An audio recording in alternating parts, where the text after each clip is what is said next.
बता रहा हूँ आपके सामने, डिस्करेज इसलिए कर रहा हूँ क्योंकि आप कन्फर्म हो गया कि विजिलेंस कोई काम नहीं करती, एसीबी काम नहीं करती। इसलिए मैं कहता हूँ अपना टाइम मत कीमती ज़ाया करो। सब स्टैंडर्ड में काम हो रहे हैं, लोगों को पता है। आपके कहने से नहीं, वैसे भी गवर्नमेंट को पता हमारे काम सब स्टैंडर्ड गया। आज तक इन्होंने किसी का इनिशिएटिव नहीं लिया। मैं कमिश्नर सेक्रेटरी वर्क्स को इतनी बेशुमार कंप्लेंटें दे चुका हूँ, कहीं पर कोई अकाउंटेबिलिटी नाम की चीज़ नहीं है। कहीं आगे ग्राउंड पे जाके उसका असर नहीं होता। हम उसको लिखते हैं, वो चीफ को लिखता है, चीफ एससी को लिखता है, वो कहीं ना कहीं फिर कागज़ों में खो जाती है, फाइलों में खो जाती है। इसलिए मैं सबको यही अर्ज करूँगा कि ज़िंदगी बड़ी कीमती है और ज़िंदगी को एंजॉय करें, इन चक्करों में मत पड़िए। क्योंकि मैं तो आज हाथ खड़े करके विजिलेंस डायरेक्टर साहब को कहता हूँ, एलजी साहब को कहता हूँ, मैं बेबस हो गया हूँ, मैं हार चुका हूँ। किसी जगह भी मेरा जहाँ जहाँ कंप्लेंट की तो लोगों में यही कहूँगा, सरकार अवेयरनेस करती है, लेकिन आप इनकी बातों में मत आइए। कंप्लेंट करने जाएंगे, आप पे प्रेशर आएगा, 2 साल 3 साल 4 साल 5 साल 7 साल मामूली बात है, किसी जगह में लग जाएंगे। तो अपना टाइम मत ज़ाया कीजिए, कहीं पर कुछ होने वाला नहीं है। अगर चेंज आप देख रहे हैं न्यूज़ सर इंडिया और मैं हूं अरफाज मडैंग।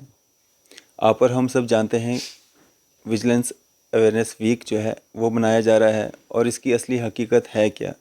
हमारे साथ बातचीत करने के लिए मौजूद हैं आरटीआई एक्टिविस्ट बलविंदर सिंह जी। इनसे जानने की कोशिश करेंगे। सर, स्वागत है आपका न्यूज़ सर इंडिया में। Thank you Arfaz ji, thank you. Vigilance awareness week मनाया जा रहा है, कैसे देखते हैं इसको?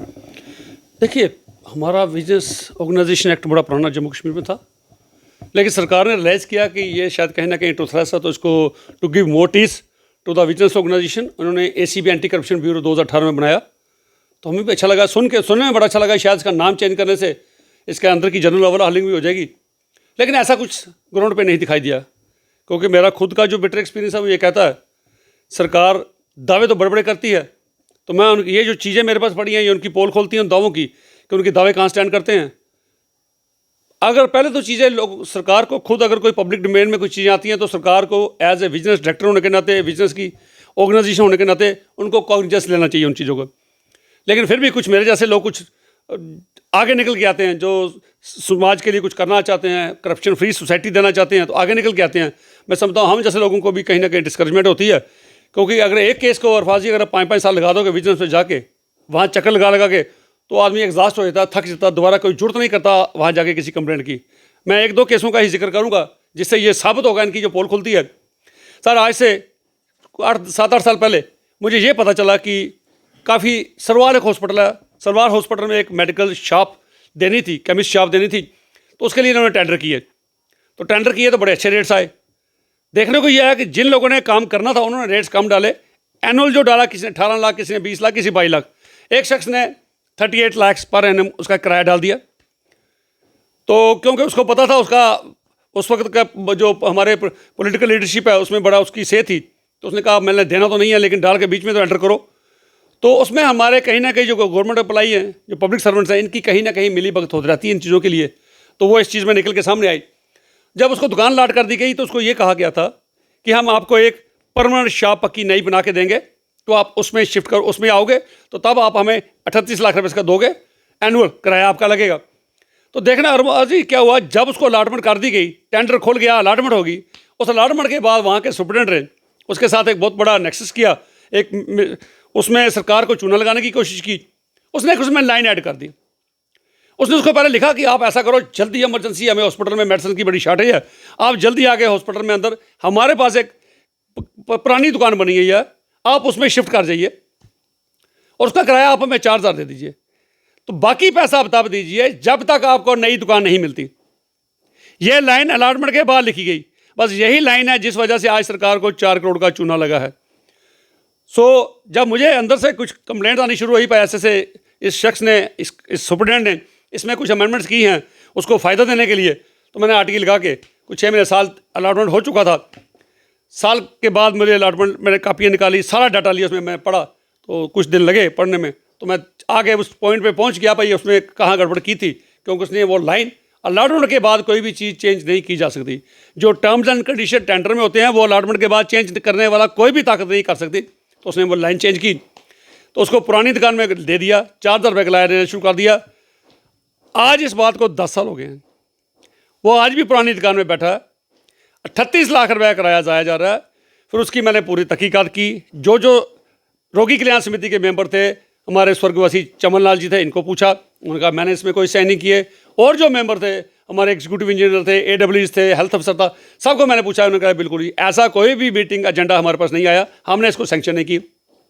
फिर आके मैंने वो एक प्रेस कॉन्फ्रेंस की। प्रेस कॉन्फ्रेंस करने के बाद मैंने कमीशन सेक्रेटरी को लेटर लिखी।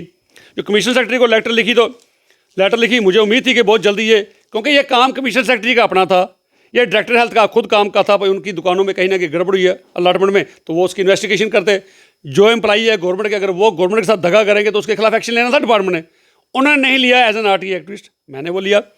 मैंने डायरेक्टर हेल्थ को भी लेटर लिखी 28/11/2017 को, भाई ये, तो उन्होंने उसके बाद एक कमेटी कॉन्स्टिट्यूट की इंक्वायरी के लिए। उसकी रिपोर्ट 9 जनवरी 2018 को सबमिट की गई, और रिपोर्ट सबमिट करने के बाद ये इन्होंने अपने कमिश्नर सेक्रेटरी को भेज दी, डुल्लू साहब को। तो विजिलेंस वालों ने, मैंने विजिलेंस भी कंप्लेंट की, वहाँ पर एप्लीकेशन लिख के दी रिटर्न। उसके बाद उन्होंने हेल्थ को लिखना शुरू किया, कमिश्नर सेक्रेटरी हेल्थ को, भाई आप हमें इसकी रिप्लाई, जो रिपोर्ट आई है भेजिए। मगर कम से कम 1.5 साल लग गया उनको रिपोर्ट नहीं मिली। मैंने 10 रुपये की RTI लगा के तो उनसे रिपोर्ट ले ली।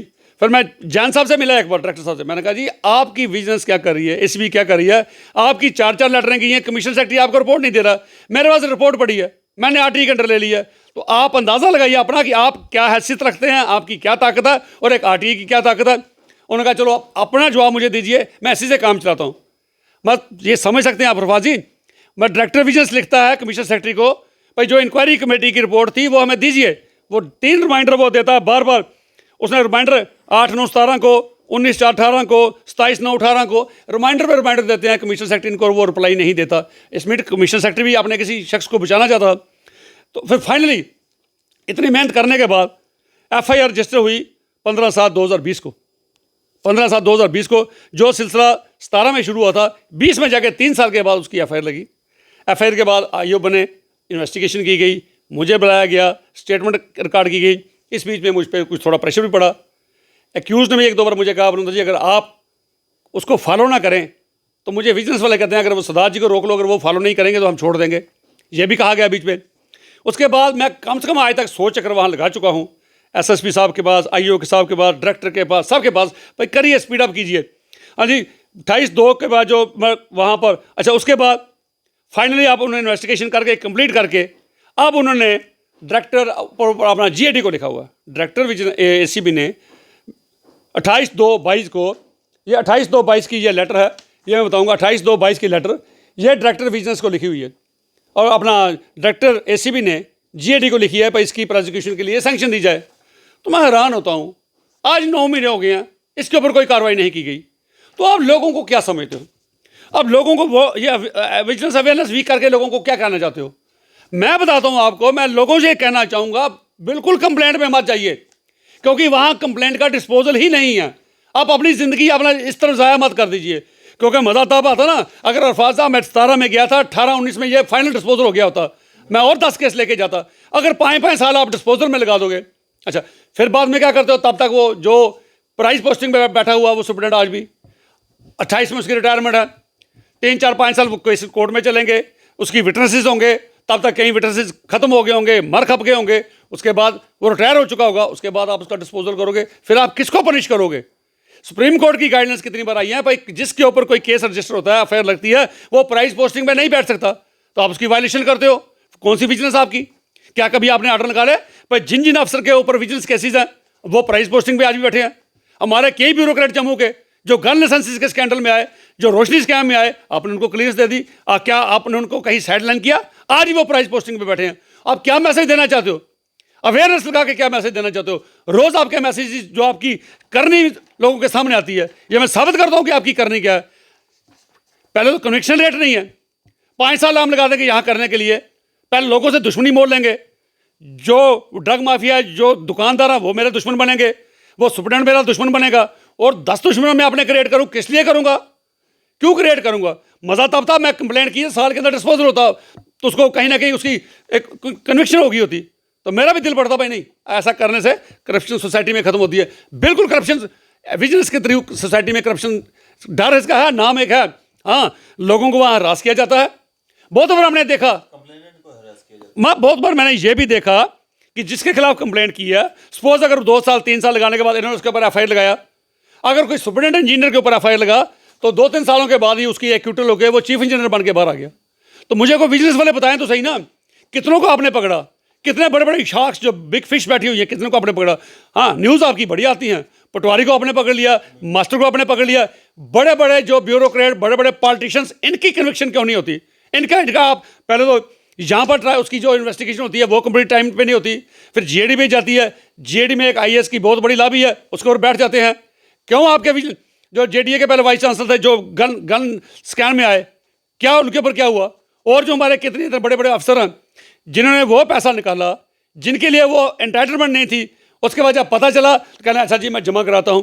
क्या मैं पूछता हूँ, क्या कल को एक चोर या एक पिक पॉकेटर किसी की पॉकेट मारता है, पकड़ा जाता है, कहता जी मैं पर्स वापस दे देता हूँ, क्या उसको छोड़ा जाएगा? तो ये कहीं ना कहीं आप बिल्कुल छोटे लोगों को डराने के लिए मास्टर और पटवारी ताकि आप सीमित हैं, बड़े लोगों की कन्विक्शन आप नहीं करते। और आपका सिस्टम, मैं एलजी साहब से दरख्वास्त करूंगा, आपने उद्घाटन किया 2 दिन पहले अवेयरनेस विजिलेंस अवेयरनेस वीक का, जब तक ये टाइम बाउंड नहीं होता, प्रीलिमिनरी इन्वेस्टिगेशन टाइम बाउंड नहीं होती, जब तक इसका एफआईआर का टाइम बाउंड नहीं है, जब तक चालान पेश करने का टाइम बाउंड नहीं है, इन्वेस्टिगेशन पूरी कंप्लीट अगर टाइम बाउंड नहीं है, आप इसमें आपको कभी कामयाबी नहीं मिल सकती। आप इसका नाम को 2 और बदल दो ना, तब इसमें फ़र्क नहीं पड़ने वाला। जब तक आपकी वर्किंग ओवरऑल जनरल नहीं होती, ये सिस्टम टाइम बाउंड नहीं होता, कोई लोग आपके पास नहीं आएगा। मेरे जैसा शख्स जो सुबह घर से निकलता हूँ, पब्लिक सर्विसेज के लिए निकलता हूँ, काम करने का दिल है, शौक है, लेकिन मैं भी बेबस हूँ। आज मैं भी थक चुका हूँ, मेरा दिल ने मुझे कोई दोबारा कहे ना विजिलेंस में जाके कंप्लेंट करो, मैं नहीं करूँगा। इसके अलावा एक और केस जो बहुत बड़ा एक स्कैम मैंने आज से कुछ 7-8 10 महीने पहले निकाला, जैम की जो परचेजिंग थी, कई 100 करोड़ का उसमें स्कैम है, बहुत बड़ा स्कैम है। और मुझे, मैं जब कागज़ निकालता हूँ बड़ा स्टडी करके, बड़ी डीप स्टडी करके, बड़ा क्रॉस चेक करके, बड़ी इन्वेस्टिगेशन करके, फिर जाके मैं कहीं पब्लिक डोमेन में आता हूँ। और जब जैम का मैंने शरियामा को 3-4 एक मिसाल आपको दे दी, मैंने उसके सेम उसकी कोटेशन उन्हीं कंपनी से लेके दी जिस कंपनी से डायरेक्टर हेल्थ ने अल्ट्रासाउंड की मशीन खरीदी थी। इसने 13 लाख की खरीदी थी 3 साल पहले। उसी कंपनी से मैं कोटेशन लेता हूँ, मुझे वो 10 लाख की मिलती है। तो ये प्रूवन केस है, आप उसके ऊपर एक्शन नहीं लेते हो। वीडियोस 2 हमारे, जो एक लाइम पाउडर सस्ती सी चीज़ है 8 रुपये किलो, तो वो अगर 18 रुपये में लेता है, हज़ारों किलोग्राम उसने ली, तो उसके ऊपर सब कुछ निकाल के मैंने दिया, साबित करके आपको दिया, आप उसके ऊपर सैंक्शन बैठ जाते हो, सैंक्शन देते हो।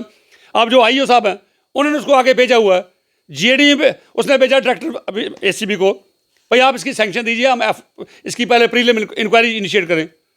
तो अब मुझे पता चला, पूछा गया तो वो कहते हैं जी डायरेक्टर साहब ने आगे जीएडी को भेज दिया, तो कितना समय लगेगा? मैं समझता हूँ जहाँ जहाँ सरकार की खुद की किसी जगह इन्वॉल्वमेंट आती है, फिर सरकार उस फाइल के ऊपर दबा के बैठ जाती है, कहीं पर उसका कोई डिस्पोजल होने वाला नहीं है। इसलिए अवेयरनेस वीक तो आप करते हो, मुबारक आपको कीजिए, लेकिन लोगों को गुमराह मत कीजिए कि हमने एसीबी बनाया। अवेयरनेस वीक का मतलब ये है just to give more teeth to the ACB, लेकिन ये बिल्कुल सरासर झूठा। कहीं पर भी ज़्यादा टीथ नहीं दिए गए, आज भी ये हेल्पलेस है, ये आपके रहमो करम पे है। जिसका दिल करता है फाइल उसकी सैंक्शन दे देते हो, जिसका दिल नहीं करता, जिस बेचारे का माई बाप ऊपर है ब्यूरोक्रेसी में, ऊपर सर्कल में, तो उसको उसकी कभी कोई सैंक्शन नहीं आएगी। तो जिस बेचारे का कोई वसीला नहीं है उसको आप एग्जीक्यूट कर दोगे। तो इसलिए अगर आप चाहते हो कन्विक्शन रेट बढ़े, लोग आगे आके कंप्लेंट करें, इसका टाइम बाउंड डिस्पोजल कीजिए। एलजी साहब मैं आपसे दरख्वास्त करता हूँ कि आप एक तो इसकी ओवरहालिंग, जनरल ओवरहालिंग चाहिए और टाइम बाउंड चाहिए। टाइम बाउंड करोगे, मैं दावे से कहता हूँ हर 2-3 महीने के बाद एक केस आपको दिया करूँगा। लेकिन अब मैंने सोचा है, डिसाइड किया कि अब मैं कंप्लेंट फाइल नहीं करूँगा, क्योंकि 5-6 साल ज़िंदगी के बड़े कीमती हमने इस केस में दिए, आज तक इसका डिस्पोजल नहीं हुआ। अभी ये कोर्ट में जाएगा, उसके बाद 4-5 साल और लगेंगे। अगर 11 साल लग के एक केस को कहीं फाइनल डिस्पोजल तक पहुँचाना है, तो मेरे जैसा शख्स भी हाथ खड़े कर गया, भाई मैं ये काम नहीं कर सकता। तो आपकी अवेयरनेस किस काम की? आप इस चीज़ से सुन के मैं समझता हूँ ये चीज़ें आप तक जाती हैं। रियलाइज़ कीजिए, भाई मेरे जैसा एक अवेयर सिटीजन जो ये काम करना चाहता है, आपको कोऑपरेट करना चाहता है, सोसाइटी से करप्शन दूर करना चाहता है, मैं बेबस हो गया हूँ, मेरे भी हाथ खड़े हो गए हैं, मैं भी सरेंडर कर चुका हूँ कि आइंदा मैं दोबारा आपके पास कंप्लेंट नहीं करूँगा, क्योंकि जो रिजल्ट है मेरे सामने है।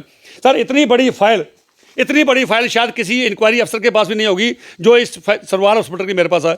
इसके बावजूद, इतनी मेहनत करने के बाद, रात को 2-2 बजे तक बैठ के काम करने के बाद हमारा मन खुश होता तब अगर इसको कहीं ना कहीं सज़ा मिलती, उस सुपरडेंट को सज़ा मिलती, उस दुकानदार को सज़ा मिलती, तो लोगों को कहीं कहीं कन्विक्शन होती। तो 6-6 साल 8-8 साल कन्विक्शन नहीं होनी। तो इसलिए आपकी इस अवेयरनेस करने का कोई फ़ायदा नहीं, इसको वाइंड अप कर दीजिए। सर लोगों में डर बैठाने के लिए भाई एसीबी है, अफसर जाता है, एक्सचेंज जाता है, सुपरडेंट बन के बाहर आता है, सुपरडेंट जाता है, वो कमिश्नर बन के बाहर आता है, चीफ इंजीनियर बन के बाहर आता है। तो कौन सी आपकी विजिलेंस, कौन सी आपकी एसीबी? नाम बदलने से कुछ नहीं होता। इट नीड्स एन ओवरऑलिंग, और इसके पीछे विल चाहिए, विलेज है कि जिसके ऊपर पर्चा लगेगा, कितनी भी वो अपना सूखदार क्यों ना हो, उसको आप पनिश करेंगे। लेकिन ऐसा नहीं है। हमें उम्मीद थी 18 में एसीबी बना, ज़रूर कुछ ना कुछ होगा, लेकिन उसके भी रिजल्ट हमारे पास कुछ नहीं है। इसलिए इससे बेबसी है हमारी, झलकती है बेबसी आपके सामने कि हम भी कुछ नहीं कर पा रहे। तो अवेयरनेस करके आप लोगों को ये कहते हो आगे आइए, कोई भी आगे नहीं आएगा। मैं आज के बाद जब मेरी सुनेगा और लोग डिस्करेज होंगे, भाई नहीं, अगर एक इतना एक्टिव शख्स है उसको भी 5 से 6 साल लग गए तो वह हार चुका है, तो हमारा क्या होगा। इसलिए अवेयरनेस तभी है, इसकी जनरल ओवरऑल नहीं करिए और टाइम बाउंड कीजिए। बलविंदर जी, आप इतना पुराना एक्सपीरियंस रखते हैं, इतने समय से आप आरटीआई एक्टिविस्ट के रूप में काम कर रहे हैं, इतने अच्छे लिंक्स आपके साथ हैं, हर जम्मू कश्मीर के वासी को पता है आप एक आरटीआई एक्टिविस्ट के रूप में काम करते हैं, आप इतने सारे केसेस लेकर के सामने आ रहे हैं, आप हिम्मत हार रहे हैं, आम जनता का क्या होगा? आम जनता कैसे भरोसा जता पाएगी? छोटे छोटे इश्यूज़ होते हैं, कैसे सामने लेकर के आएगी? जिस तरह से आपको आप कह रहे हैं कि हरास किया जाता है, आम व्यक्ति को कितना किया जाता होगा? देखिए सर, मुझे तकरीबन हर 2-4 दिन के बाद एक शख्स करता है ना, मैं कंप्लेंट करना चाहता हूँ, सब स्टैंडर्ड के काम हुए हैं, मैं विजिलेंस में जाना चाहता हूँ, मैं सीबीआई में जाना चाहता हूँ, मैं उसमें जाना चाहता हूँ। अब मैं उसके ऊपर उसको एक ही बात कहता हूँ, मैं मेरे भाई उम्र कितनी है तेरी? पहले उसकी एज पूछता हूँ, फिर उसको बोलता हूँ 5-7-10 साल स्पेयर कर सकता है? कहते जी वो किस लिए? मैंने कहा इसको फॉलो करना पड़ेगा। ये ना समझना तू आरटीआई वहाँ एक कंप्लेंट दे के आ जाएगा विजिलेंस में या सीबीआई में, तो ये कंप्लेंट तेरी 2-4-6 महीने के अंदर या 2-4-10 दिन के अंदर इसका सोल्यूशन बिल्कुल नहीं। ये चीज़ तो भूल जा। अगर ज़िंदगी के कीमती समय ज़िंदगी का अगर आप विजिलेंस के चक्कर लगा सकते हो, वह 20-50 चक्कर आप लगा सकते हो, फिर आपको कहीं ना कहीं से प्रेशर भी आएगा, वो प्रेशर सस्टेन कर पाओगे, वो प्रेशर भी आएंगे तो विड्रा कर लो, तो क्या वहाँ तक ठहर पाओगे? नहीं ठहर पाओगे। इसलिए अपना कीमती समय इन ऑर्गेनाइजेशन में जाके कंप्लेंट करके अपना ज़ाया मत करो, क्योंकि मैं एक्सपीरियंस्ड आदमी हूँ, पुराना एक्सपीरियंस बता रहा हूँ आपके सामने। डिस्करेज इसलिए कर रहा हूँ क्योंकि अब कन्फर्म हो गया कि विजिलेंस कोई काम नहीं करती, एसीबी काम नहीं करती। इसलिए मैं कहता हूँ अपना टाइम मत कीमती ज़ाया करो। सब स्टैंडर्ड के काम हो रहे हैं, लोगों को पता है, आपके कहने से नहीं, वैसे भी गवर्नमेंट को पता हमारे काम सब स्टैंडर्ड के हैं। आज तक इन्होंने किसी इनिशिएटिव नहीं लिया। मैं कमिश्नर सेक्रेटरी वर्क्स को इतनी बेशुमार कंप्लेंटें दे चुका हूँ, कहीं पर कोई अकाउंटेबिलिटी नाम की चीज़ नहीं है, कहीं आगे ग्राउंड पे जाके उसका असर नहीं होता।